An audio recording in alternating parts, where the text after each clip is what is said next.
आज की क्लास शुरू करते हैं बेटा। हम लोगों ने लास्ट क्लास में कहाँ तक किया था? एनाटॉमिकल डेड स्पेस कर लिया था शायद, और फिजियोलॉजिकल डेड स्पेस भी कर लिया था। और आज मुझे फिजियोलॉजिकल स्टंट बताना है। अच्छा बेटा, आपने 10th में पढ़ा हो तो ठीक, नहीं तो मैं थोड़ा सा हार्ट के बारे में बताऊंगा यहाँ पे, है ना।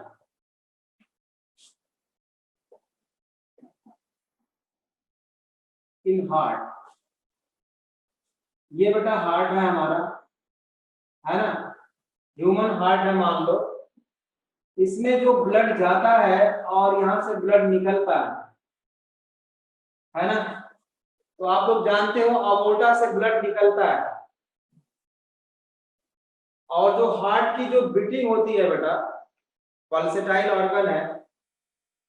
तो हार्ट एक बार की बीट में बेटा वो 70 ml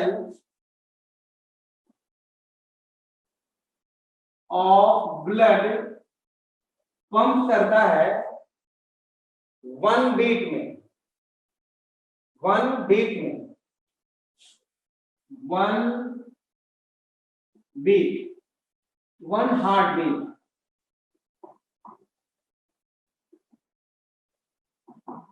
ठीक है। एक बार के हार्ट बीट में हमारा जो हार्ट होता है बेटा, वो कितना ब्लड पंप करता है, बाहर कितना निकालता है, 70 ml। और ये जो हार्ट की बीटिंग होती है, इसको बोलते हैं बेटा स्ट्रोक वॉल्यूम।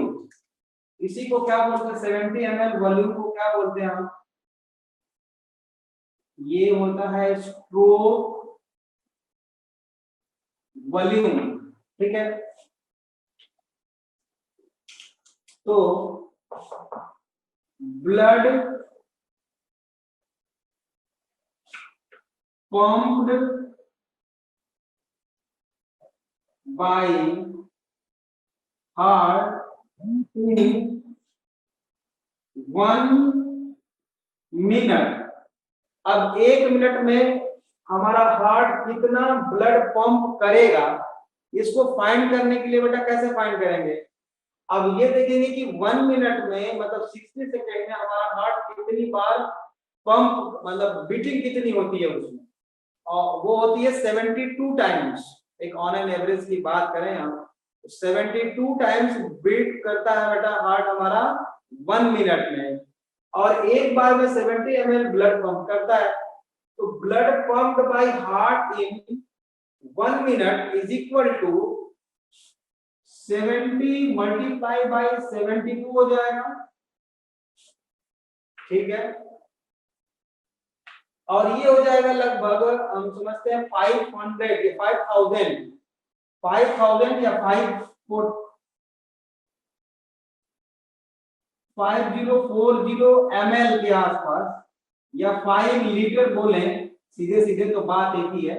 लगभग 5 लीटर ब्लड जो है 1 मिनट में हमारा ब्लड पंप करता है। ठीक है।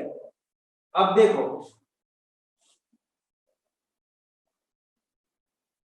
Two percent of 5 litre 2% of 5 litre पर मिनट की बात कर रहे हैं हम, है ना। और ये कितना हो जाएगा, लगभग 100 ml। 2% ऑफ 5 लीटर कितना होगा, 100 ml के आसपास, है ना। Blood moves without oxygenation. 2% of 5 litre blood moves without oxygenation. इसका क्या मतलब हुआ कि जब ये लंग हमारा है बेटा, ये लंग है, इससे ब्लड जो पास करता है, इससे जो ये ब्लड जो, ये लंग्स है बेटा, ये लंग्स है, इसमें से इसमें ब्लड गया जिसमें ऑक्सीजन कम है, CO2 ज्यादा है इसमें, और जो ब्लड लंग से बाहर निकलेगा उसमें क्या होगा बेटा, ऑक्सीजन ज्यादा होगी। सिंपल सी बात है। अब ये जो ब्लड है, जितना ब्लड अंदर आया उसका 2% ब्लड ऐसा होता है जो आगे निकल जाता है और वो ऑक्सीजनेशन ऑक्सीडाइज हो ही नहीं पाता, ऑक्सीजनेशन उसका हो ही नहीं पाता। मतलब साफ है कि जैसे ये एल्वियोली होती है ना, ये एल्वियोली है और यहाँ पे ब्लड भाग रहा है ऐसे, देखो ये ब्लड जा रहा है, यहाँ पे ऑक्सीजन है, ये यहाँ पे आएगी और हीमोग्लोबिन ऑक्सीजन को कैरी करेगा, ठीक है। तो इसकी स्पीड इतनी ज्यादा है कि पूरा का पूरा ब्लड ऑक्सीडाइज हो, ऑक्सीजनेशन हो ही नहीं पाता पूरे ब्लड। कुछ ब्लड बिना ऑक्सीजन लिए आगे बढ़ जाता है, जैसे यहाँ पे प्रसाद बांटने वाला कोई है और यहाँ पे लाइन लगी हुई है और पीछे से लोग धक्का मार रहे हैं, अपने आप लाइन आगे बढ़ती जा रही है, वो हमारे कंट्रोल में नहीं है, हम यहाँ पे खड़े हैं प्रसाद देने के लिए, ऐसे किए हैं, प्रसाद देने वाला भी दिया है लेकिन दूसरे के हाथ में चला गया, क्यों?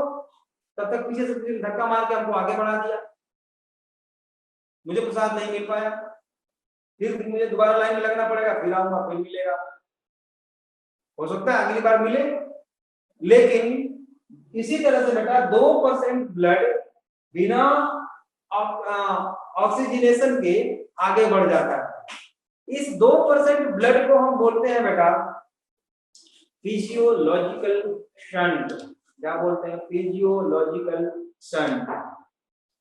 फिजियोलॉजिकल शंट क्या होता है, समझ में आया आप लोगों को या नहीं? हाँ या ना? एस और नो लिखो। शंट हेडिंग दो, फिजियोलॉजिकल शंट जो मैंने अभी बताया आप लोगों को, इसमें लिखिए फिजियोलॉजिकल शंट में लिखो under normal physiological condition, under normal physiological condition some amount of blood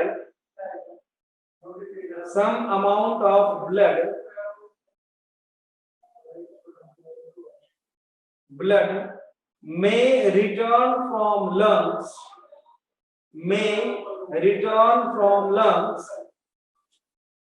into the heart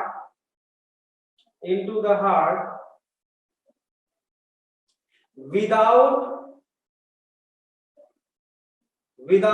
undergoing oxygenation,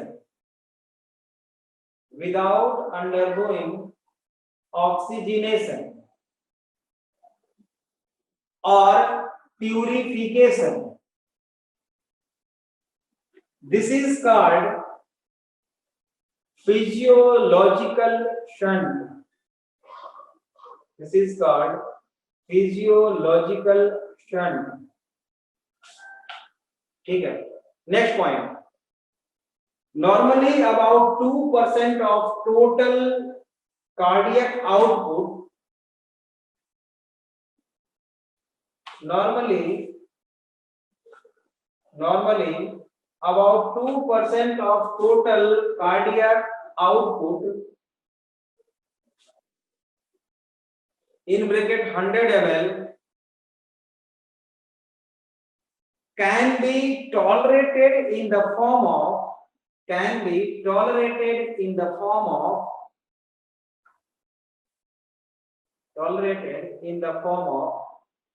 physiological shunt.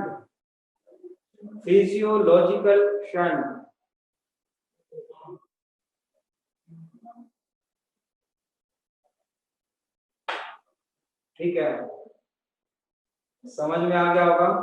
अब चलो नेक्स्ट टॉपिक शुरू करते हैं बेटा।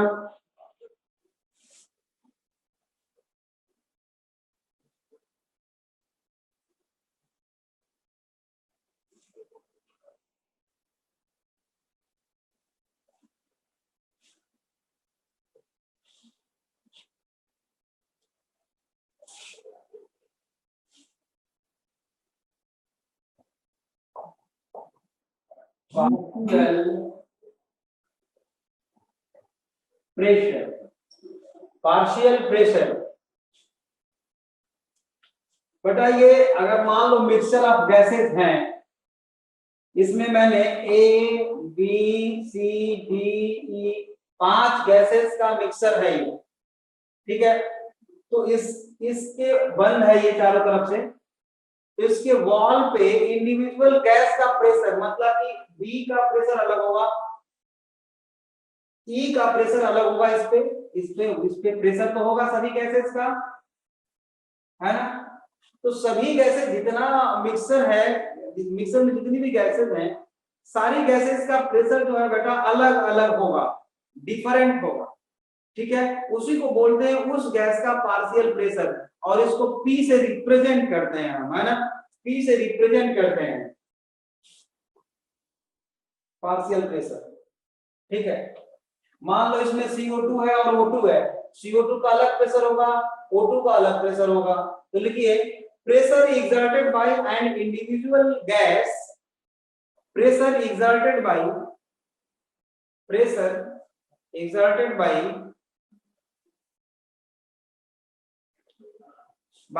an individual gas in a mixture of gases,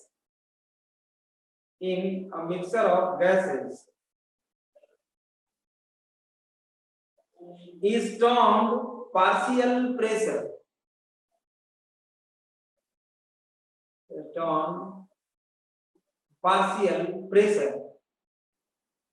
example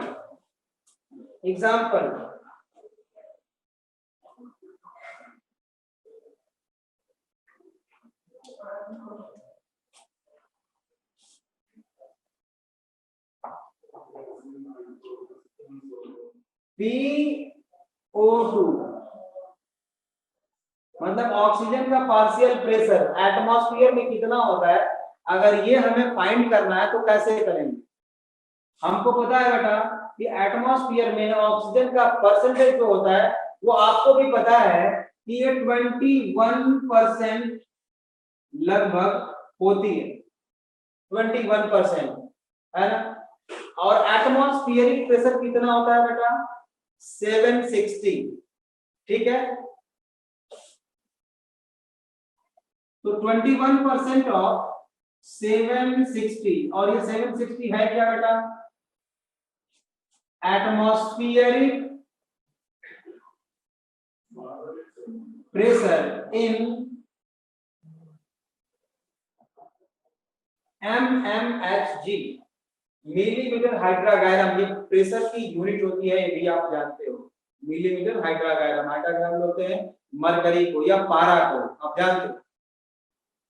21% of 760, तो कितना हो जाएगा बेटा, इसको कैलकुलेट करोगे तो लगभग 159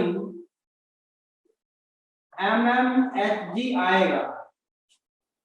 कैलकुलेट करके देख लो अभी चाहो तो, 159 mmHg ये आएगा, ठीक है। अब अगर हम कार्बन डाइऑक्साइड का निकालना चाहें तो PCO2,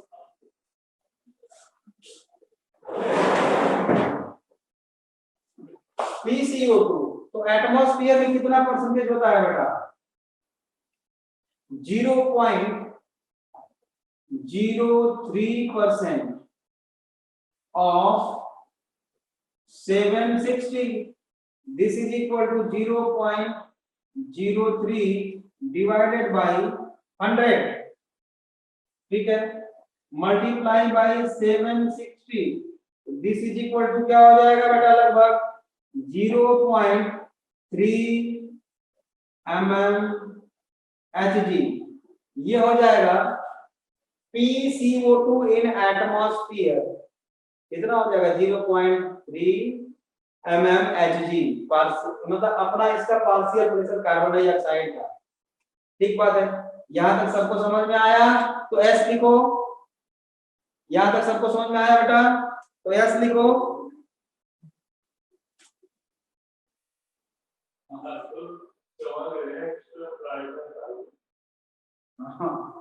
नवदीप समझ में आ गया। ठीक है, ठीक है, विशेष, बढ़िया, रवि रंजन, ठीक है, समझ में आ गया।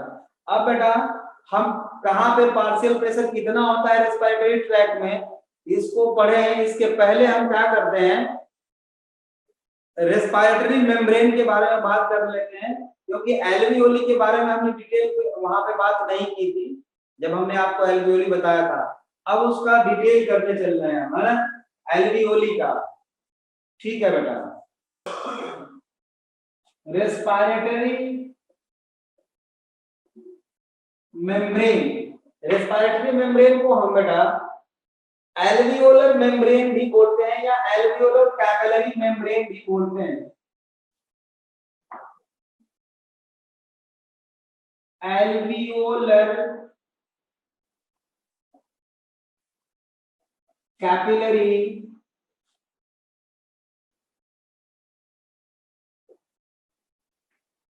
Membrane, alveolar capillary membrane.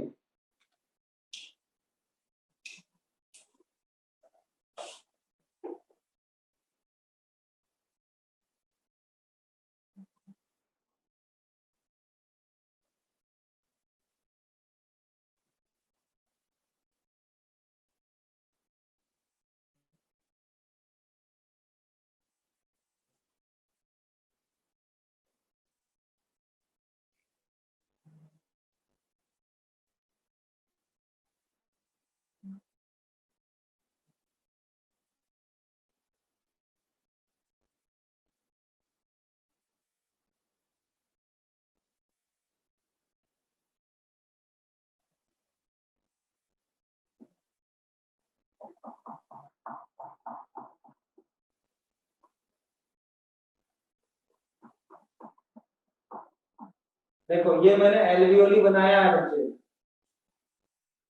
ये मैंने एल्वियोली बनाया है, ठीक है। इसका जो ये जो सेल्स है बेटा, ये है स्क्वैमस एपिथेलियल सेल्स। किसके बने हैं, स्क्वैमस एपिथेलियल सेल्स। तो ये जो लेयर है इसको हम बोलते हैं बेटा, पहला एल्वियोलर एपिथेलियम, इसको क्या बोलते हैं हम, number 1 alveolar epithelium made by squamous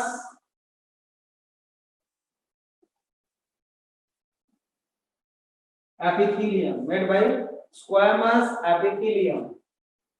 अब ये जो एल्वियोलर एपिथेलियम है बेटा, जहां भी स्क्वैमस एपिथेलियल सेल्स होती हैं वहां पे वो कुछ सेक्रीट करती हैं जो बेसमेंट मेम्ब्रेन बन जाता है जिससे।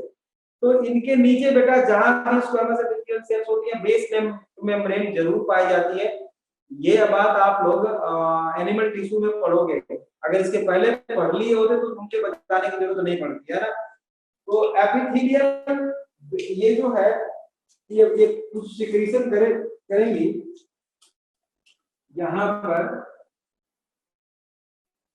और ये बेसमेंट मेम्ब्रेन बना लूंगी। तो ये बेसमेंट मेम्ब्रेन किसने बनाया है, यही बनाई है। कौन है ये, squamous epithelial cells of alveoli, squamous epithelial cells of the alveoli. ये जो मैंने ग्रीन कलर से दिखाया हुआ है, ठीक है। तो ये दूसरी लेयर है, इसका क्या नाम रखते हैं बेटा, epithelial basement membrane, epithelial basement membrane.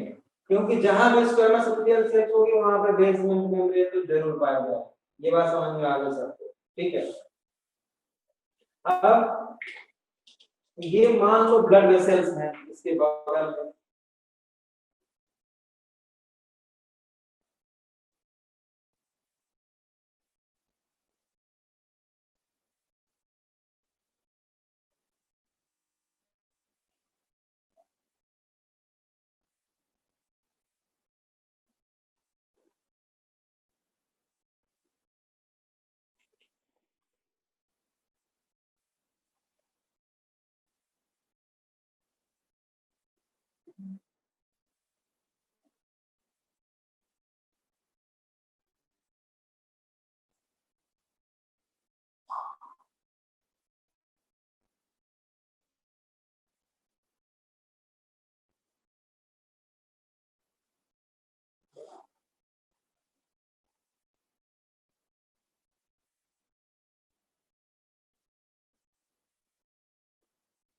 देखो ये ब्लड वेसल है, तो ब्लड वेसल का जो वॉल है बेटा वो सिंगल लेयर थिक है, क्योंकि वो कैपिलरी है।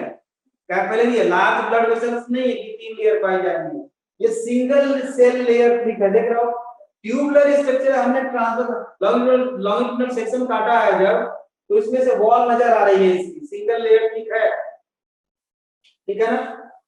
और ये भी किसका बना हुआ है बेटा, एपिथेलियल सेल्स का, है ना, स्क्वामस एपिथेलियल सेल्स का ये भी बना हुआ है, ठीक बात है, कैपिलरी एपिथेलियम बोलते हैं इसको, ठीक है। अब क्या होता है, ये भी बेसमेंट मेम्ब्रेन बनाएगी, तो ये भी बेसमेंट मेम्ब्रेन बनाएगी बेटा, तो ये इनका बेसमेंट मेम्ब्रेन ये मैं बना देता हूं। देखो एक्चुअली ये जो बेसमेंट मेम्ब्रेन होता है बेटा वो ग्लाइकोप्रोटीन का बना होता है, ये ग्लाइकोप्रोटीन का बेसमेंट मेम्ब्रेन हो गया बेटा। और इनके बीच में ये जो व्हाइट कलर देख रहे हो, ये व्हाइट कलर ये स्पेस है। तो अगर इधर से इधर को देखा जाए तो पहले एल्वियोलर एपिथेलियम है, उसके बाद एपिथेलियम बेसमेंट मेम्ब्रेन है, उसके बाद ये स्पेस आएगा। तो नंबरिंग की बात कर रहे हैं तो उसको लिख रहे हैं फिर हम। और इस स्पेस को बोलते हैं बेटा, इस स्पेस को बोलते हैं, तीसरा है ये थिन इंटरस्टिशियल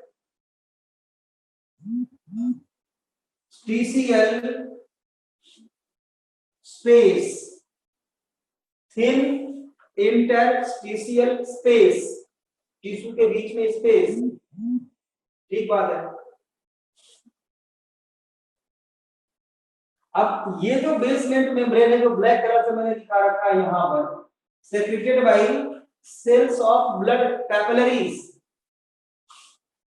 इसको बोलते हैं बेटा हम capillary basement membrane coat, capillary basement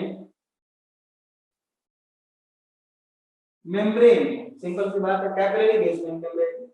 और ये रेड कलर से क्या बनाया मैंने, कैपिलरी इंडोथेलियम, इसको बोलते हैं बेटा, फिफ्थ हो गया कैपिलरी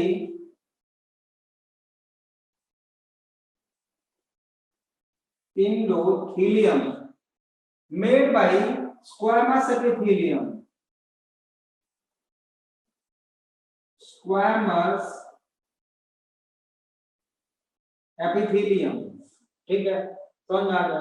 तो अब देखो ये 1 + 2 + 3 + 4 + 5, 1 + 2 + 3 + 4 + 5 इज इक्वल टू, यही क्या हो गया, रेस्पिरेटरी मेम्ब्रेन, रेस्पिरेटरी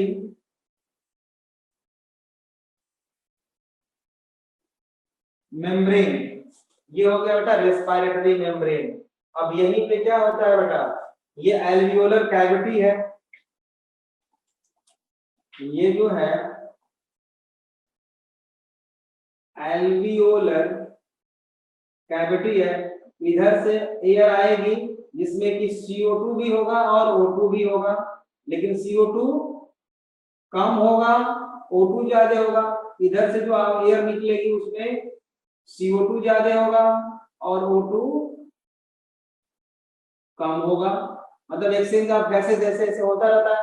और यहाँ से O2 यहाँ पे यहाँ से आएगा, from alveolar to blood vessels O2 आएगी, from blood vessels to alveoli क्या जाएगा, CO2 जाएगा। ये एक्सचेंज ऑफ गैसेस यहाँ पे होता है एक्चुअली। तो कहाँ से जाएगा, ये मेम्ब्रेन आपको समझ में आ गया, कौन कौन सी मेम्ब्रेन बताई मैंने, एल्वियोलर मेम्ब्रेन दे दिया है बेटा, उसके बाद बेसमेंट मेम्ब्रेन आएगा, एल्वियोलर बेसमेंट मेम्ब्रेन, उसके बाद स्पेस आएगा इंटरस्पेशियल स्पेस आएगा, उसके बाद कैपिलरी बेसमेंट मेम्ब्रेन आएगी, उसके बाद कैपिलरी एंडोथेलियम आएगा। ये 5 लेयर मिलके बेटा रेस्पिरेटरी मेम्ब्रेन बनाते हैं। क्या यहाँ तक समझ में सबको आ गया? यहाँ तक सबको समझ में आ गया बेटे? ठीक है, वेरी गुड। नवदीप, इसको मैं इरेज करता हूं, आप स्क्रीनशॉट ले लो, बाद में बनाते रहना। ठीक है, ले लिया। ओके, मैं इसको इरेज करता हूँ। ये इधर जगह है, इतनी जगह तो नहीं है, मिटाना तो पड़ेगा बेटा। मान लो कि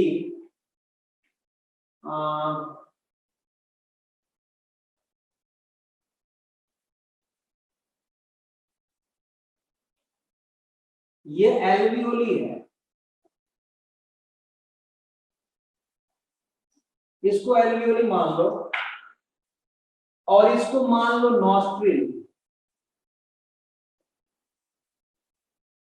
नॉस्ट्रिल्स मतलब ये बाहर वाला, ये बाहर वाला मतलब एक्सटर्नल नेल्स है, और ये एल्वियोली है। एयर यहां से एल्वियोली तक पहुंचती है। ठीक है, अब ये यहाँ पे क्या है, एटमॉस्फेयर है।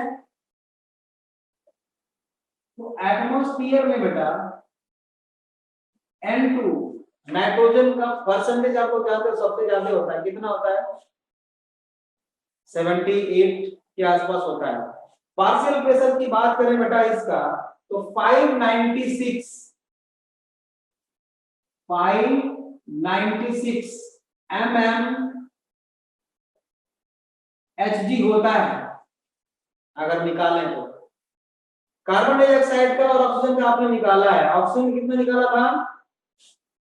अच्छा, इसको PN2 बोलेंगे। PO2 कितना निकाला था आपने? 159। PCO2 कितना निकाला था? 0.3 mmHg निकाला था आप लोगों ने। ये सारी गैसेस कहां चलेंगी? अंदर आएंगी। ठीक, अब देखो anatomical dead space. Anatomical dead space क्या है? और एक पढ़ा था आपने फिजियोलॉजिकल डेड स्पेस, लगभग दोनों मिला के 300 ml हो जाएगा आउट ऑफ 500 ml, मतलब कि जो 1 ब्रेथ में हम लोग इनहेल करते हैं। अब ये जो एयर है बेटा, जो रेस्पिरेटरी ट्रैक्ट में है, हाँ बिल्कुल, तो जो रेस्पिरेटरी ट्रैक्ट में है मतलब यहाँ पे है, उसमें CO2 ज्यादा है। याद रखना है आपको, ये बात याद रखनी है कि जो ट्रैक में फंसा हुआ एयर है बेटा, जो एल्वियोली तक पहुंच ही नहीं पाया, 150 ml, उसमें CO2 ज्यादा है बेटे। मतलब यहां पे जो एयर है एनाटॉमिकल डेड स्पेस, उसमें CO2 ज्यादा है, समझ रहे हो? तो जो 500 ml एयर जो इंटर कर रही है बेटा, अंदर जो आ रही है, यहां पे 150 ml इम्प्योर्ड एयर के साथ मिक्स हो गई। अब जब मिक्स हो गई बेटा, तो जो अंदर एयर आएगी उसमें PCO2 बढ़ेगा। PCO2 बढ़ेगा, तो PCO2 यहाँ पे कितना था? 0.3 mmHg था। ठीक है, वो जो है PCO2 बढ़ के यहाँ पे कितना हो गया? 40 mmHg हो गया। 40 mmHg हो गया बेटे। और ऑक्सीजन का वॉल्यूम बढ़ा, यहाँ पे वॉल्यूम बढ़ गया, तो उसका ऑक्सीजन का पार्शियल प्रेशर डिक्रीज हो जाता है बेटा। और डिक्रीज हो जाता है और कितने पे आ जाता है, PO2 लगभग 104 mmHg हो जाता है, 104 mmHg एल्वियोली में, ठीक है। Pn2 जो है बेटा, Pn2 ये भी कम हो जाता है, 573 तक आ जाता है, 573 तक, ठीक। यहां तक समझ में आ गया होगा। इसके बढ़ने का रीजन क्या है, क्योंकि यहाँ पे इम्प्योर्ड एयर है इसलिए, ठीक है। अब देखो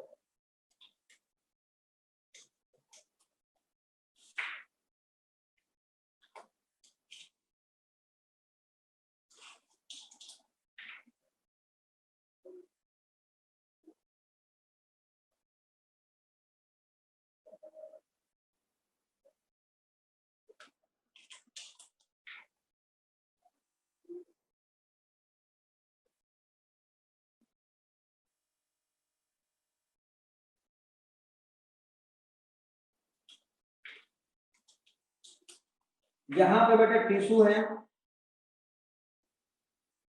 ठीक है, ये टिश्यू है, इनके बीच में इंटरस्टिशियल फ्लूइड है, मैंने पहले ही बात कर लिया था। यहाँ पे एक्सटर्नल इंटरनल रेस्पिरेशन होगा, यहाँ पे इंटरनल रेस्पिरेशन होगा, आप पहले से जानते हो। तो बेटा यहाँ पे जो टिश्यू में जो CO2 प्रोड्यूस किया जाता है, CO2 तो यहाँ पे होगा,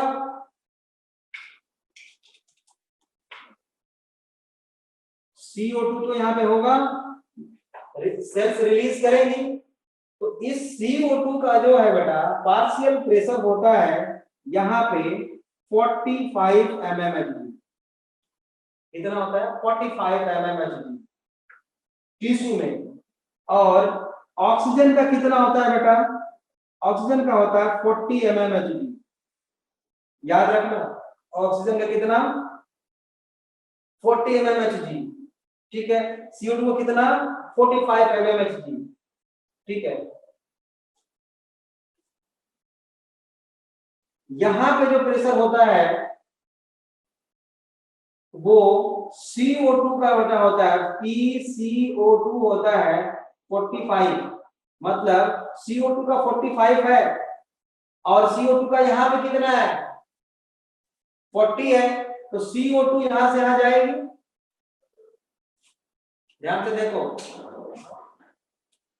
यहां पर PCO2 45 है, ठीक, यहां भी और यहां भी, ठीक बात है। तो यहां भी PCO2 CO2 कितना है, 45 है mmHg, और एल्वियोली में कितना है बेटा, 40 mmHg है। तो यहां से यहां CO2 भागेगा from higher to lower pressure, यहाँ प्रेशर CO2 का ज्यादा है, यहाँ पे कम है, तो यहाँ से आ जाएगा, सिंपल सी बात है। और ये है डीऑक्सीजनेटेड ब्लड, ब्लड का फ्लो इस डायरेक्शन में है, देख लो, ब्लड का फ्लो इस डायरेक्शन में है, ओके, यहाँ तक समझ में आ गया होगा। अब देखो यहाँ पे जो CO2 है बेटा, O2, यहाँ भी ऑक्सीजन है, ऐसा नहीं कि इसमें ऑक्सीजन बिल्कुल भी नहीं है ऑक्सीजन यहाँ भी। तो यहाँ पे जो O2 का जो है पार्शियल प्रेशर जो होता है वो होता है बेटा 40, कितना होता है, 40। यहाँ पे ऑक्सीजन का पार्शियल प्रेशर 40 है, मतलब PO2 इज इक्वल टू 40 मैंने लिखा, और यहाँ पे कितना है 104, तो ज्यादा प्रेशर है यहाँ पे कम प्रेशर डिफरेंस ज्यादा है, यहाँ से यहाँ आएगा ऑक्सीजन, यहाँ पे यहाँ से आएगी, क्योंकि ऑक्सीजन का प्रेशर यहाँ पे ज्यादा है, ठीक है, ओके। अब क्या है कि यहाँ पर इतना ऑक्सीजन चला आया कि ऑक्सीजनेटेड ब्लड में PO2 जो है 95 तक पहुंच गया है, देख लो PO2 कितना पहुंच गया बेटा 95, और PCO2 40 हो गया। देखो यहाँ पे PCO2 45 था, यहाँ पे 40 हो गया, और ये ऑक्सीजनेटेड ब्लड है और ये डीऑक्सीजनेटेड ब्लड है। तो डीऑक्सीजनेटेड ब्लड में ऑक्सीजन 40 है, कार्बन डाइऑक्साइड 45 है। आफ्टर ऑक्सीजनेशन मतलब after external respiration, PO2 in oxygenated blood 95 increase up to 95 and PCO2 decrease up to 40 mmHg। अब ये जब टिश्यू के पास पहुंचता है बेटा, तो हमें पता है कि PO2 95 है, तो 95 है बेटा, तो यहाँ पे कितना O2 है? 40 है। आप जानते हो इंटरस्टिशियल फ्लूइड में ऑक्सीजन का परसेंटेज प्रेशर कितना है? 40 है। तो ऑक्सीजन यहाँ से यहाँ आ जाएगी। प्राइमरी कॉज है प्रेशर डिफरेंस, प्राइमरी कॉज है प्रेशर डिफरेंस, और demand by tissue, primary cause internal respiration का। ठीक है, और यहाँ पे CO2 ज्यादा है बेटा, यहाँ पे 40 है, तो CO2 यहाँ से यहाँ जाएगी। मतलब पहले यहाँ पे ऑक्सीजन ब्लड में 40 था, यहाँ पे 45 है, यहाँ से यहाँ जाएगी। तो इंटरनल रेस्पिरेशन में का प्रेशर डिफरेंस और एक्सटर्नल रेस्पिरेशन का प्रेशर डिफरेंस एनसीईआरटी में बेटा इसके लिए एक छोटा सा टेबल बनाया हुआ है, वो टेबल भी और ये बिल्कुल आसान है याद करना, इसको बहुत बड़ी बात नहीं।